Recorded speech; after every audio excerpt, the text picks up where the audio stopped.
ಉತ್ತರಿಸೋದು. ಸರಳವಾಗಿರ್ತಕ್ಕಂಥ ಪ್ರಶ್ನೆಗಳು ಅಂದ್ರೆ ಯಾವು 1 mark and 2 mark 1 mark and 2 mark questions ಗಳಿಗೆ ಫಸ್ಟ್ ಏನು ನೀವು ಬರೆಯಕ ಸ್ಟಾರ್ಟ್ ಮಾಡಿ. ಫಸ್ಟ್ ಬ್ಲಾಕ್ ಆಗಿಬಿಡ್ತದೆ.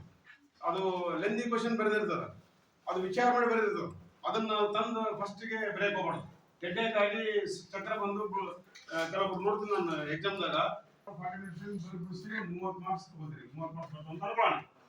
ನೆಕ್ಸ್ಟ್ ಎಣ್ಣೆ ಅಂತ ಬರ್ಕೊಡ್ರಿ. 50 to 75% ಆನ್ಸರ್ ಗೊತ್ತಿರ್ತಕ್ಕಂಥ ಪ್ರಶ್ನೆಗೆ ಉತ್ತರಿಸಬೇಕು. 50% ಆನ್ಸರ್ ಗೊತ್ತಿರ್ತದೆ. ಮೂರನೇ ಹಂತ ಕಠಿಣವಾಗಿರ್ತಕ್ಕಂಥ ಪ್ರಶ್ನೆಗಳಿವು.